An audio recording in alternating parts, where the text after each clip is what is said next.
la adaptación cinematográfica de un videojuego. ¿Lo habías hecho ya antes? ¿Cómo te documentaste a la hora de traducir? ¿Tuviste acceso al juego? ¿Te dieron algún tipo de glosario, bases? Pues a ver, sí que había hecho adaptaciones de videojuegos. Había hecho la última anterior, había sido la última película de Resident Evil, yo creo. Y en cuanto a documentarnos, el cliente me facilitó bastante glosarios, cosa que no es habitual. Y entonces yo luego también hice una cosa que no había hecho nunca al hacer un proyecto, que era, al estar basado en un videojuego, yo tenía el material con antelación, entonces yo podía verme lo que iba a pasar en el siguiente episodio y la semana anterior jugar al videojuego el fragmento correspondiente a lo que iba a salir en la serie. Entonces así pude llevar la traducción al día y estar familiarizado con todo lo que iba a contar. Este año también has hecho la traducción para doblaje de Fallout. Sí. ¿Te planeas dedicarte a la traducción de videojuegos? ¿Has seguido el mismo procedimiento tanto en The Last of Us como en Fallout? Pues no, Fallout era más difícil porque el universo es como mucho más amplio. Son juegos desde hace 25 años, si no me equivoco.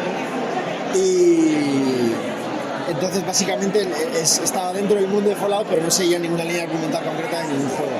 Era un poco metido en ese mundillo, pero la historia era propia.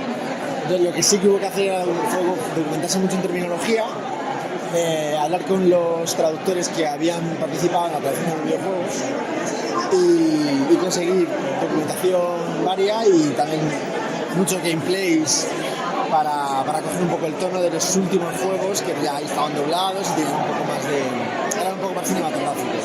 Y bueno, esta pregunta era para David también, era para ambos. Sí. Habéis destacado la importancia que ha tenido en este proyecto trabajar en un equipo.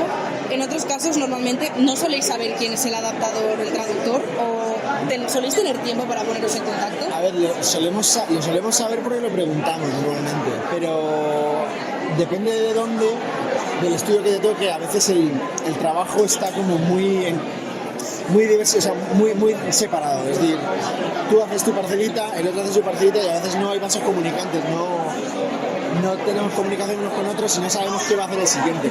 Pero cuando hay proyectos basados en franquicias, como este caso, donde el respeto de la terminología, mantener frases o escenas muy icónicas del material original no es tan importante, sí que yo intento por lo menos siempre tener contacto directo con el director, porque hay que marcar un poco una serie de hitos que tiene que cumplir la traducción y los diálogos. Entonces a mí siempre me gusta trabajar con directores porque el trabajo final siempre lo agradezco mucho.